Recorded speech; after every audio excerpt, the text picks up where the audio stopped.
주가는 지난 11월 초 사상 최고치를 찍었습니다. 그런데 동네 골목은 사상 최악입니다. 왜일까요? 통계는 이렇게 말합니다. 소비심리지수 112.4, 평균보다 좋다. 괜찮다. 소비할 마음은 있다는 뜻입니다. 이처럼 경제의 심전도는 규칙적으로 뛰고 있는 것처럼 보입니다. 병원의 이런 상황을 떠올려 봅시다. 모니터에 찍힌 심전도는 정상입니다. 리듬도 일정하고 숫자도 예쁩니다. 그런데 환자가 말합니다.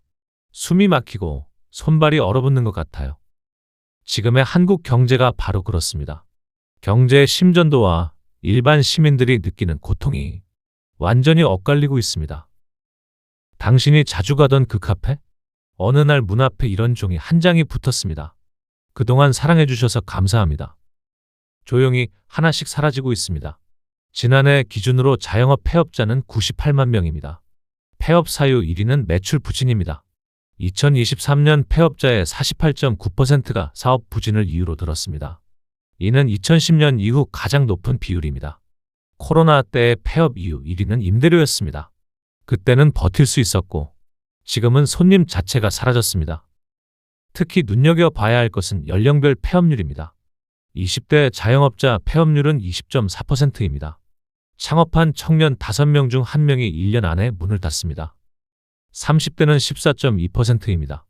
40대 9.9%, 50대 8.0%와 비교하면 젊을수록 더 빨리 무너집니다. 소비심리지수는 소비 의향의 평균이지 현장의 삶을 보여주지 않습니다. 상위 소득층과 대기업, 온라인 플랫폼의 소비가 지표를 떠받치는 동안 동네 가게의 계산기와 옆집 청년의 꿈은 조용히 멈춰가고 있습니다. 통계는 괜찮다고 속삭이고 골목 상권은 죽겠다고 외치고 있습니다. 숫자는 평균을 말하지만 삶은 분포도의 꼬리에서 무너집니다. 실물 경제는 이미 식어가고 있습니다. 왜 이런 일이 벌어질까요? 한국은행의 선택지가 좁아졌습니다. 경기가 나쁘면 금리를 내려야 합니다. 그런데 한국은행은 금리를 쉽게 내릴 수 없습니다.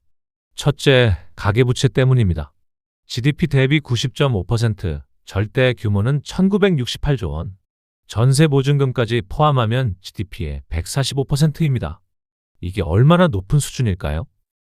미국은 76%, 일본은 67%, 유로존은 62%입니다. 한국은 OECD 1위입니다. 더 심각한 건 금리 인상의 누적 효과입니다. 2021년 말 기준금리는 1.0%였습니다. 2023년 1월 3.5%까지 2.5%포인트 올랐습니다. 가계부채 2,000조 원 기준으로 계산하면 연간 이자 부담이 50조 원 증가했다는 뜻입니다. 한 달로 환산하면 4조 원이 넘습니다. 이 돈이 소비로 가지 않고 은행으로 갑니다. 특히 청년층이 더 취약합니다. 20에서 30대 가계대출 중 변동금리 비중은 73%입니다. 금리가 오를 때마다 이자 부담이 곧바로 늘어납니다.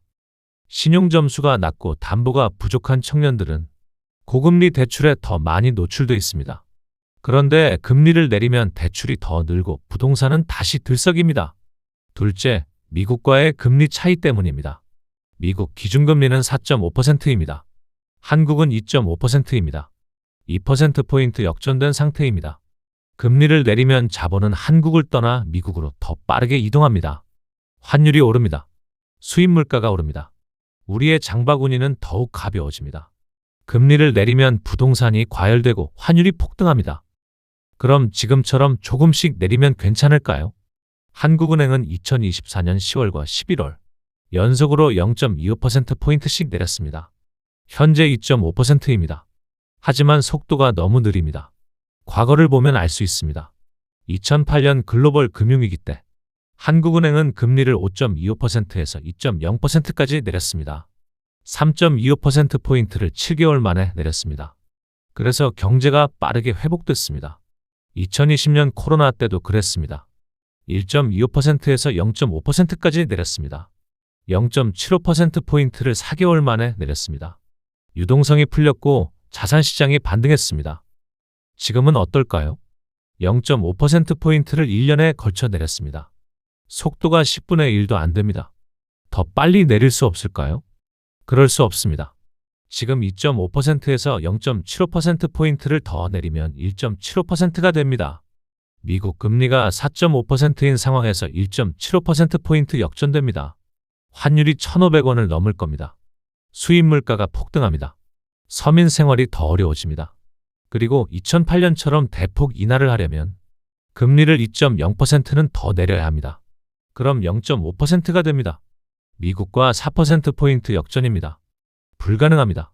과거엔 신속하고 강력하게 쓸 수 있던 카드를 지금은 조금씩 조심스럽게만 쓸 수 있습니다.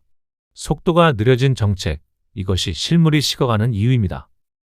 그런데 주가는 왜 떨어지지 않을까요? 정책이 느려진 상황에서 돈은 어디로 갈까요? 예금 금리는 2에서 3%대입니다. 물가를 고려하면 실질 수익은 거의 없습니다. 돈을 맡기는 순간 손해입니다. 부동산은 거래 절벽입니다.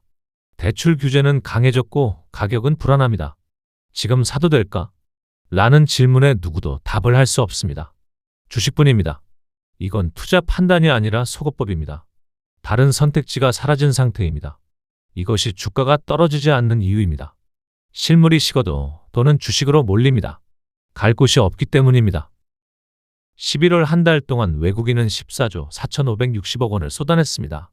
월별 역대 최대 순매도입니다. 왜 떠나고 있을까요? 미국 국채가 더 안전하고 더 높은 수익을 주기 때문입니다.